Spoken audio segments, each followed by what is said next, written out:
शुका सारिखे पूर्ण वैराग्य ज्याचे, वसिष्ठा परिज्ञान योगेश्वराचे. कवी वाल्मिका सारिखा मान्य ऐसा, नमस्कार माझा सद्गुरु रामदासा. मला वाटते अंतरित्वा वसावे, तुझ्या दासबोधासी त्वा बोध व्हावे. अपत्या परी पाजवी प्रेम रसा, महाराजया सद्गुरु रामदासा. जय जय रघुवीर समर्थ. नमस्कार, मी नीला अभ्यंकर आणि दशक 8 समास 10 शून्य निरसन या समासावरती माझे विचार मी आज मांडणार आहे. ज्ञानदशकातील हा शेवटचा 82 ओव्यांचा समास आहे. 12 वर्ष सर्व देशभर समर्थांनी पायी प्रवास केला आणि त्या प्रवासामध्ये सर्व लोकांचे निरीक्षण त्यांनी बारकाईने केलं. जगात 2 वस्तू सारख्या नसतात. अगदी जुळ्या मुलात सुद्धा थोडासा फरक हा आढळतोच. 2 फुलं एकाच झाडावरची सारखी नसतात. दृश्य प्रपंचात हाच नियम आहे. परमार्थातही मते भिन्न भिन्नच असतात. व्यक्ती तितक्या प्रकृती असं आपण म्हणतोच आणि त्या सगळ्या व्यक्तींची भिन्न भिन्न अशी ही मतं असणारच. म्हणून नानात्व हे दृश्याचे लक्षण आहे, तर एकत्व हे परब्रह्माचे लक्षण आहे असं समर्थ आपल्याला इथे सांगतायत. बघा, एकदा धर्माधर्माचा निर्णय कसा करायचा आणि हा प्रश्न धर्मराजाला यक्षाने विचारला.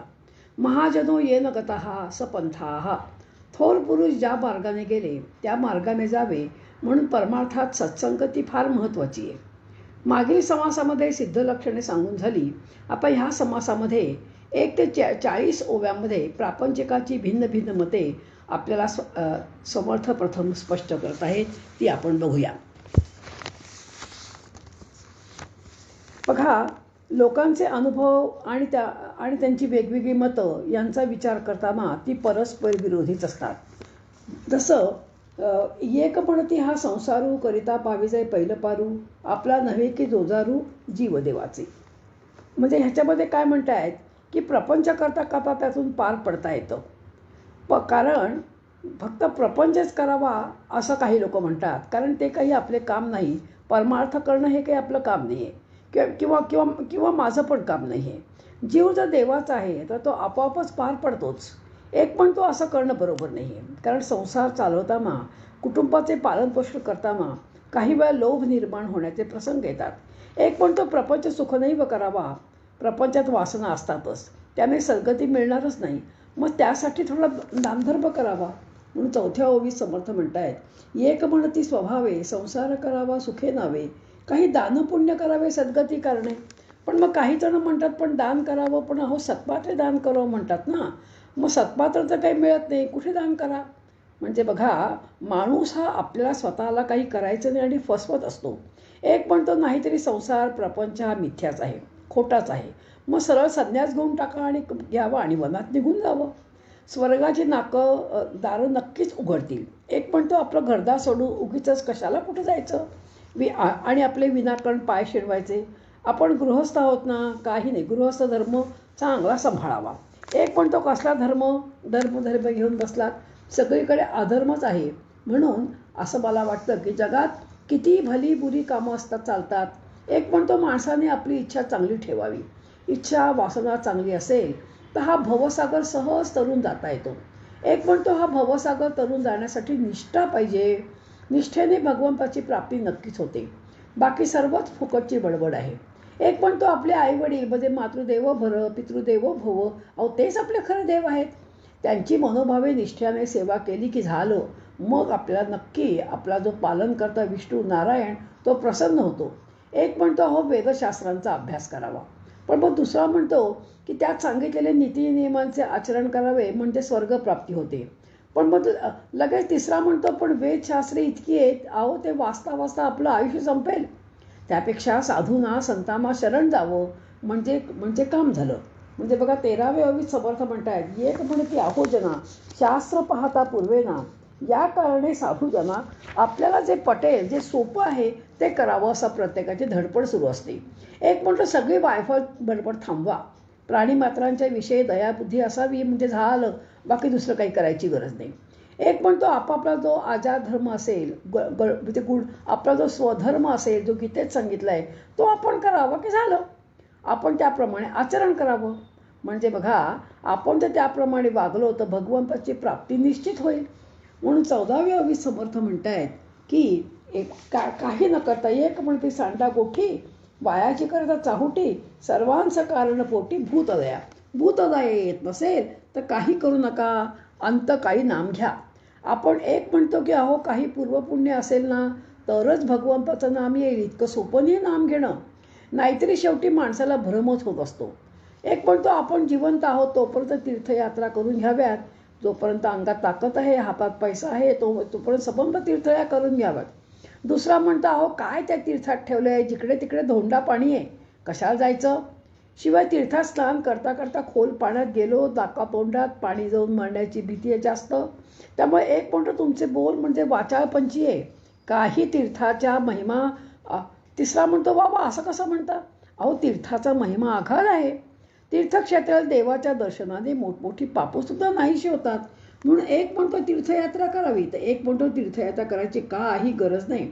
एक म्हणती ही आटाटी, पाणी पाषाणाची भेटी, चुकया मरता हिंपुटी कासावीस होय. म्हणजे बघा, ज्याला हिंडायची आवड असते, ज्याला वेगवेगळी गावं पाहायची आवड असते, तो लगेच त्याप्रमाणे बोलतो. पण जो आळशी स्वभाव असतो तो म्हणतो काय करायचं तीर्थ. अहो आपल्या घरातच सगळं आहे बरं. एक म्हणतो साधना करावी म्हणजे आपलं मन आवरावं. मन आवरलं की तेच तीर्थ. एक म्हणतो माणसाने भगवंताचे गुणगान गावे किंवा कीर्तन ऐकावे. एक म्हणतो त्यापेक्षा काही नाही, योग साधना करावी. अहो या योग साधनेने माणसाचा देह अमर होतो. एक म्हणतो काही ते शक्य नाही, हे तर काळाला फसण्यासारखेच आहे. त्यापेक्षा अहो भक्ती मार्ग बरा. सगळ्यात खरं सांगू का, भक्ती आपली सोपी.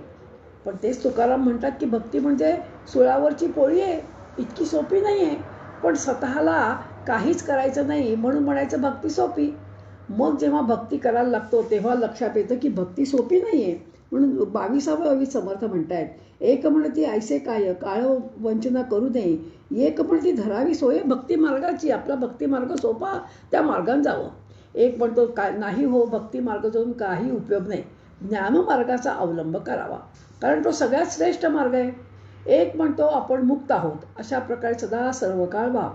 खरं म्हणजे आपण मुक्तच आहोत. म्हणजे बघा किती माणूस स्वतःला फसवतोय, काहीही न करता नुसत्या गोष्टी करतोय. एक म्हणतो असे मुक्तपणे म्हणजे स्वैरपणे वागणाऱ्या माणसाच्या जरा पापाचा तर विचार कर. त्यावर दुसरा म्हणतो हा आमचा मार्गच वेगळा आहे, त्याला बंधनरहित मार्ग म्हणतात. एक म्हणतो खरा परमार्थ असा आहे की कोणाची निंदाच करू नये, कोणाचा द्वेष करू नये, कुसंगती टाळावी. मी बघा मला असं वाटतं की एक म्हणतो असा की काही करू नये, काही देवदेव करायची गरज नाही आहे, काही देवळात जायची गरज नाही आहे, लोकांचा द्वेष करू नका, कुसंगती टाळा. म्हणजे की काय होतं की भगवंताची प्राप्ती निश्चित होते. एक म्हणतो आपण ज्याची नोकरी करतो, जो आपला मालक आहे, त्याची चाकरी करता करताच देह ठेवावा म्हणजे नक्की मोक्ष मिळतो. एक म्हणतो ही सगळी उपाशीपोटी केलेली बडबड आहे, व्यर्थ आहे. पोटभर खायला मिळाले म्हणजे मग हे बोलणे सावकाशपणे आपण माणूस बोलतो. एक म्हणते सांडा गोठी, आधी पाहिजे ते रोटी, मग करावी चावटी सावकाश. एक म्हणतो आधी पाऊस प्रमाणात पडला पाहिजे, ओला किंवा कोरडा दुष्काळ पडला तर चांगले चालणार नाही. एक म्हणतो आपणच खूप तपश्चर्या करावी व तप साठवावं, त्यामुळे सर्व प्रकारच्या सिद्धी मिळतात, काहीच कमी पडत नाही. म्हणून सगळ्यामध्ये काय असेल तर ते तपश्चर्या आहे. एक म्हणतो तप साधना करून आधी इंद्रपद मिळवावं, मग ते सांभाळावं, मगच सर्व जग आपलं होतं. एक म्हणतो तंत्र मंत्र साधना करावी. 30व्या ओवीत समर्थ म्हणतात, एक म्हणती आगम पाहावा, वेताळ प्रसन्न करून घ्यावा, तेणे पाविजे देवा स्वर्गलोकी. एक म्हणती अघोर मंत्र, तेणे होईजे स्वतंत्र, श्रीहरी जयेचा कळत्र तोची बोळे.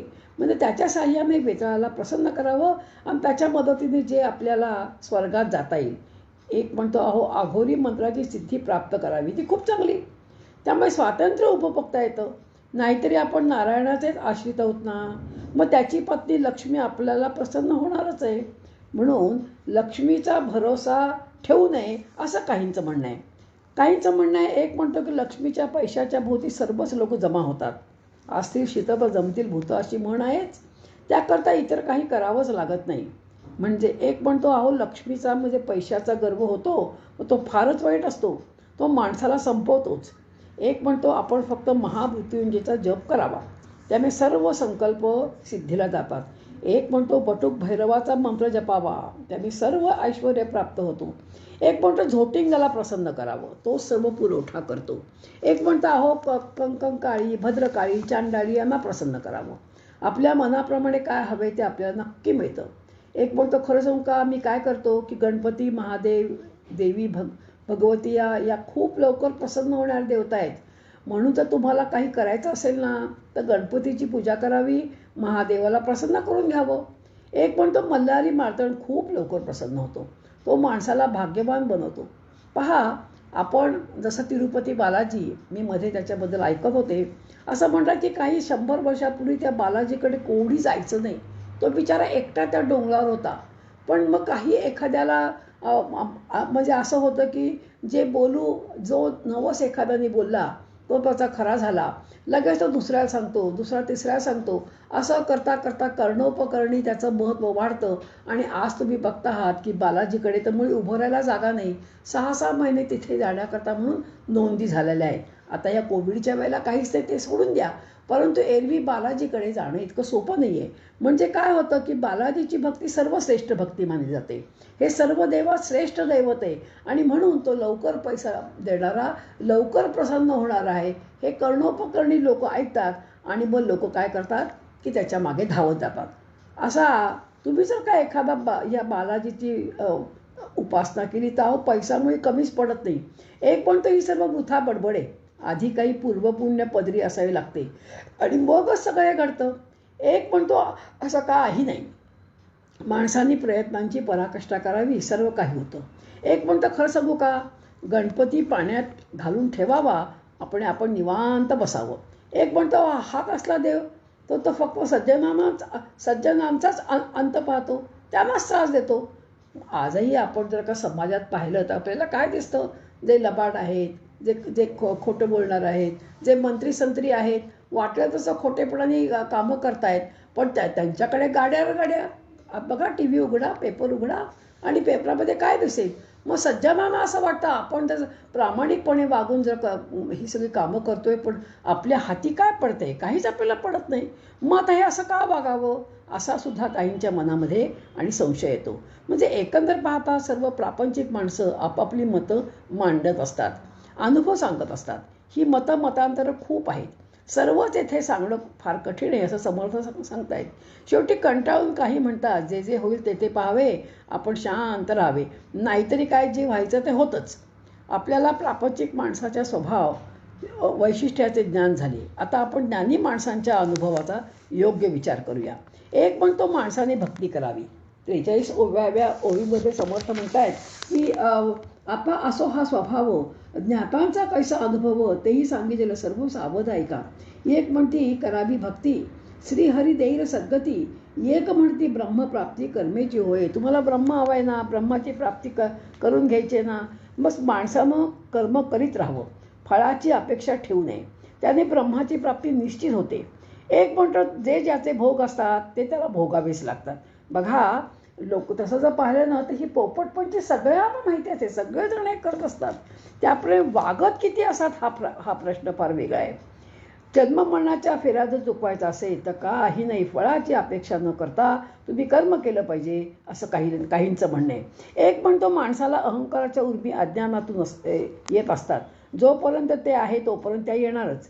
एक म्हणतो, एका ब्रह्माशिवाय जर दुसरं काहीच नाही तर मग क्रियाकर्म करण्याची गरजच काय, कशासाठी तो वृथा म्हणजे खटाटोप करायचा. एक म्हणतो, कर्मकांडाविषयी असे अभद्र बोलणे काही योग्य नाही आहे, तो अधर्म आहे, त्याने आपण पापाचे धनी होतो. एक म्हणतो, हे दृश्य जग अशाश्वत आहे, हे असार आहे, हे नाश पावणार आहे. हे सर्व दृश्य जग नाश पावल्यावर जे शिल्लक राहताना ते निर्गुण ब्रह्म. एक म्हणतो, ब्रह्मप्राप्तीपासून मिळणारं समाधान अशा प्रकारचं नसतं. एक म्हणतो, ब्रह्म आहे असं म्हणणं किंवा दृश्य जग अशाश्वत आहे असं म्हणणं, हे दोन्ही नुसते भ्रम आहेत. एक म्हणतो, ब्रह्माच्या अनुभवाचे वर्म काही वेगळंच आहे बरं का, ते फक्त अनुभवीच जाणतो. एक म्हणतो, ब्रह्माबद्दल बोलता बोलता वेद सुद्धा थंडावले, त्यांचे बोलणे बंद झाले. अहो, ब्रह्म निर्गुण निराकार आहे, ते मन आणि वाणी यांच्या कक्षेबाहेर आहे, त्यामुळे अनुभवाच्या कक्षेत ते बोलतच नाही. इथे मला आठवण होते, एकदा मी अशीच गाडीने प्रवास करत होते आणि एक जण सांगत होता की अहो, इतकं कठीण आहे ते कैलासचं जाणं, कैलासचा प्रवास. अहो, अशी भीती वाटते, आपण तर कैलासवासी नाही ना होणार. मी सहज म्हटलं, तुम्ही कैलासला गेला होतात का? नाही नाही, आम्ही गेलो नाही हो, नुसते ऐकिवांत. लोक म्हणाले की खूप कठीण आहे, नंतर थंडी खूप असते आणि ते इतकं सोपं नाही आहे, म्हणून मी ठरवलं आपण जायचंच नाही. माझ्या मते हे सगळं जे आपण वाचतोय ना, ते लोकांचं सगळं ऐकून लोक आपलं निदान करतायत. त्यांना काही खरं म्हणजे अनुभव आलेला नसतो. या ठिकाणी असा एक प्रश्न निर्माण होतो की ब्रह्म असे आहे, ब्रह्म तसे आहे, हे कोणी ठरवलं हो? कारण पूर्व पक्षाचा विचार केला तर ब्रह्माच्या ठिकाणी मी ब्रह्म आहे असे द्वैत नसते. अनुभव घेण्याकरता दोन असावं लागतात, एक अनुभव घेणारा आणि दुसरा ज्याचा अनुभव घ्यायचा आहे तो. येथे एकच आहे, येथे अनुभव निर्माण होऊच शकत नाही. समर्थ म्हणतात, एक ज्यावेळी साक्षीत्वाने वागतो त्यावेळी असे घडते. साक्षी वेगळा आहे असे तो समजतो. आपण द्रष्टा आहोत, केवळ पाहणारे साक्षी आहोत, यालाच खरी स्वानुभवाची अवस्था म्हणतात. ज्यावेळी दृश्य पदार्थाहून द्रष्टा साक्षीत्वाने पाहणारा वेगळा आहे असा अनुभव येतो, म्हणजे दृश्यातच राहून त्याच्याकडे साक्षीत्वाने पाहण्याची कला सत्ते. अलिप्तपणे आपण वेगळे आहोत असा अनुभव यायला लागतो. सर्व पदार्थांना तो जाणतो, तो त्या पदार्थांच्या पलीकडे असतो, त्या पदार्थाहून निराळा असतो असा अनुभव आला म्हणजे देहापासून देखील देहाच्या पलीकडे, देहापासून वेगळेपणे साधता येते. ज्याला अशा प्रकारचा अनुभव येतो त्याचे मत असे की आपण साक्षीत्व राखून पाहावे. दृश्य आपल्या आजूबाजूला असले तरी द्रष्टेपणाने आपण त्यापासून निराळे होऊन राहावे. मी केवळ पाहणार आहे या भावनेशी समरस होऊन पाहावे. यावर एक म्हणतो, ब्रह्मवस्तू तर मुळात एकच आहे, अद्वैत आहे, अभेद रूप आहे, मग त्यात हा द्रष्टा कसा आणता? त्याने उदाहरण असे दिले की समजा एका ठिकाणी साखरच साखर आहे म्हणून 56व्या ओवीत समर्थ खूप छान सांगतात, अवघी साखरेची स्वभावे तेथे कडू काय निवडावे, द्रष्टा कैचा स्वानुभवे अवघेची ब्रह्म. अहो, जिच्या सबंधून साखरच भरलेली आहे, मग तिच्यातून कडूपणा निवडून बाजूला काढायचे म्हटलं तरी ते शक्य आहे का? त्याप्रमाणे ब्रह्म तर सगळीकडे घनदाट भरलेला आहे, त्यातून स्वानुभवाने द्रष्टत्वाला निराळेपणे बाजूला काढणं शक्य कसं होईल? प्रपंच आणि परब्रह्म हे एकच आहेत, भेदरहित आहेत. विश्व आणि परब्रह्म वस्तू देखील एकच आहे, भेदरहित आहे.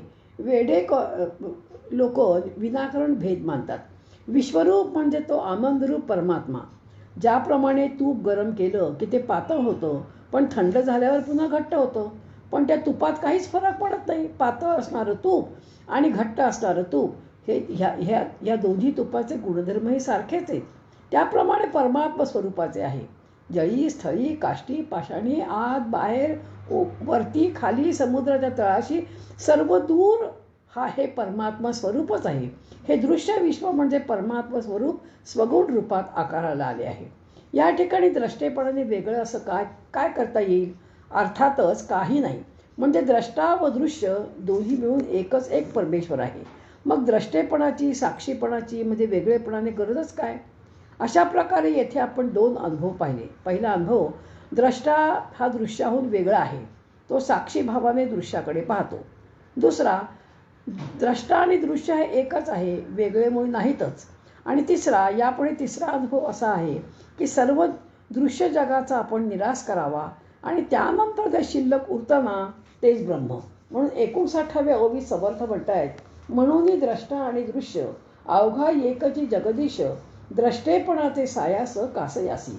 ब्रह्मची आकाराने सर्व ऐसा एकांत अनुभव, ऐसे हे दोन्ही स्वभाव निरोपिले. अवघा आत्मा आकारला, आपण भिन्न कैसा उरला, दुसरा अनुभव बोलला ऐसे आपले. ऐक तिसरा अनुभव, प्रपंच सारून या सर्व, काही नाही तोची देव एक म्हणती. अशा प्रकारे 3 अनुभव पाहून झाल्यानंतर आणि मग आता समर्थाने जसं 8व्या दशकातल्या 4थ्या समासात सांगितलंय, महाद्वार ओलांडावे मग देवदर्शन घ्यावे, तैसे दृश्य हे सांडावे जाणून या. देवळामध्ये गेल्यानंतर देवाचं दर्शन घेण्याकरता म्हणून आपल्याला काय करावं लागतं तर संबंध महाद्वारमध्ये बाहेरचं दार आपल्याला ओलांडायचं. मग आपण आत जातो देवळात आणि मग आपल्याला गाभाऱ्यात गेल्यानंतर भगवंताचं दर्शन होतं. तसंच ब्रह्मदर्शन होण्यासाठी साधकाला दृश्य ओलांडावे लागते. पृथ्वी, आप, तेज, वायू ही 4 भूतं साधक साधनेने ओलांडू शकतो. बघा, सर्व विश्वमुळे पंचभूतांनी बनलेलं असल्यामुळे आपल्याला ह्या 4ही तत्वांना पहिल्यांदी ओलांडल्याशिवाय आपण काही त्या ब्रह्मदर्शनाकडे जाऊ शकत नाही. मनाने साधक कल्पना करू शकतो आणि ही 4 भूतं ओलांडू शकतो, परंतु आकाशाची कल्पना करू शकत नाही. आकाश शून्य आहे, रिकाम आहे. साधकाचे मन तिथं लय पावतं. परमार्थामध्ये शून्याचा अनुभव फार महत्त्वाचा समजतात. समर्थ इथे सांगतात की ब्रह्म हे शून्य नाही, ब्रह्म आनंदमय आहे. आकाशात बघा 7 गुण आहेत: काम, क्रोध, शोक, मोह, भय, अज्ञान आणि शून्यपणा. तमोगुणापासून आकाशाची निर्मिती झालेली आहे. ते जड, शून्य आहे, विकारवंत आहे. आकाश शून्यरूप आहे, ब्रह्म शून्यरूप नाही. दृश्य सर्व ओलांडल्यावर अदृश्य शिल्लक उरतं. ते शून्यरूप आहे, हे शून्यच ब्रह्म आहे असं साधकाला वाटतं. जसं एक माणूस नदीच्या अलीकडे उभा आहे, दुसरा नदीच्या पलीकडे उभा आहे आणि मध्ये नदी आहे. समर्थ म्हणतात, जर का आपल्याला नदीच्या पलीकडे जायचं असेल तर नदी ती ओलांडावी लागते. तसे समर्थ म्हणतात, एका कडेला विश्व दिसतं, पलीकडे ब्रह्म आहे, पण मध्ये शून्य आहे. म्हणून 66व्या ओवीमध्ये समर्थ खूप सुंदर सांगतात की आपल्याला जर का ब्रह्मकडे जायचं असेल तर आपल्याला ती नदी ओलांडावी लागेल. परी हा सूक्ष्म अडथळा वारी विवेक वेगळा, जैसे दुग्ध घेऊन जळा राजहंस सांडी. राजहंस काय करतो, दूध आणि पाण्यामधलं फक्त दूधच घेतो आणि पाणी टाकून देतो. तैसे शून्यत्व कल्पिले ब्रह्म, पुढे देखता परब्रह्म. शून्यत्वाचा अवघा भ्रम तुटून गेला. आणि म्हणून समर्थ 66व्या ओवीमध्ये म्हणतायत, इकडे दृश्य तिकडे देव, मध्ये शून्यत्वाचा ठाव, तया संबंध बुद्धिस्तव प्राणी ब्रह्म म्हणे. म्हणजे त्या शून्यालाच साधकांना असं वाटतं शून्य म्हणजे परब्रह्म आहे, पण ते परब्रह्म नव्हे हे समर्थ आपल्याला इकडे सांगतायत. अशा प्रकारे त्यांनी एक सुंदर उदाहरण दिलं आहे. बघा, एकदा एक माणूस राजाला भेटायला गेला. त्याला बघा, आपणही ऑफिसमध्ये जातो तेव्हा जो अधिकारी असतो त्या अधिकाऱ्याच्या पूर्वी अनेकांना आपल्याला भेटत मग त्या अधिकाऱ्याकडे जावं लागतं. पण तुम्ही जर अभ्यास केलात तर हे जे बाहेर बसलेले लोक असतात अधिकाऱ्यांच्या खोलीच्या बाहेर, त्यांचाही रुबाब तेवढाच असतो. आणि म्हणून खूपदा काय होतो, माणूस तो फसला आणि बाहेरच्या नोकरालाच राजा समजला. पण जेव्हा त्याला राजा दिसला तेव्हा लक्षात आलं, अरे आपण चुकलो, आपण त्याला राजा म्हणून नमस्कार केला, तो नोकर आहे. आणि म्हणून त्याला असं वाटलं की आपण जे आहे ते आपण फसून त्या नोकराला राजा म्हणून नमस्कार केला आणि मग त्याला बघा, माझ्या बाबतीत पण असंच एकदा घडलं होतं. 84 किंवा 85 सालची गोष्ट आहे, नक्की आठवत नाही साल. आणि मी वैष्णोदेवीला जायला निघाले, तरुण होते, पायी जायला निघाले आणि रात्री प्रवासाला सुरुवात केली. आणि भर आम्ही दोघं चालत होतो. आणि शेवटी एकदा एका देवीच्या पाशी आलो. खूप सुंदर मोठी दैदिप्यमान खूप दिवे बिवे लावलेली देवी पाहिली. मी म्हटलं, वा, काय मी भाग्यवान आहे किती लवकर मला वैष्णोदेवीचं दर्शन झालं. म्हणून मी एकाला विचारलं, कितनी सुंदर है ये वैष्णोदेवी. तेव्हा ते बोले, ये थोड़ी वैष्णोदेवी है, ये तो अर्धकुंवरी है, अभी इतना ही आप चलने के बाद आप वैष्णोदेवी के पास जाएंगे और वो मूर्ति तो बहुत छोटी है. पहा, म्हणजे माझा कसा भ्रम होता की हीच वैष्णोदेवी. तसंच त्या माणसाला वाटलं नोकर हाच राजा आहे. म्हणून खऱ्या ब्रह्मस्वरूपाचे दर्शन झाल्यावर समजते की शून्य हे ब्रह्म नाही आहे. शून्याचा अडथळा असतो, तो तुम्हाला ओलांडल्याशिवाय आपल्याला ब्रह्मदर्शन घडत नाही. म्हणून 70व्या ओवीत समर्थ म्हणतायत, आधी दृश्य सोडिले मग शून्यत्व बोलांडिले, मूळ माये पडते देखिले परब्रह्म. म्हणून परब्रह्म जपायचं असेल तर आपल्याला दृश्याचा निराश करावा लागेल, नंतर शून्य ओलांडावे लागेल आणि मग मायेच्या पलीकडे असणारे परब्रह्म आपल्याला दृष्टी स्पर्शते. परब्रह्माचे दर्शन घ्यायचे असेल तर त्याच्याशी आपल्याला तदाकार व्हायला हवं.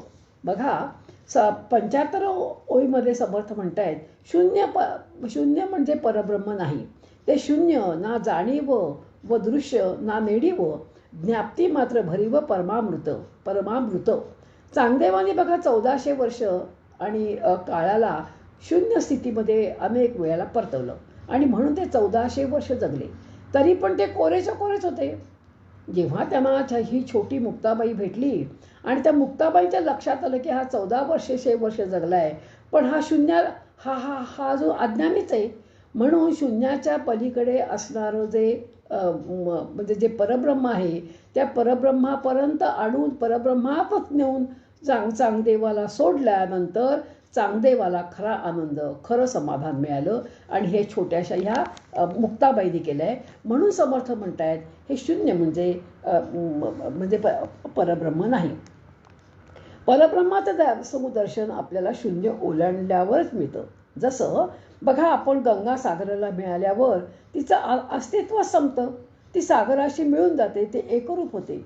वेगळं अस्तित्व तिचं उरत नाही. आणि मग तिला म्हणजे वेगळं असं बघताच येत नाही.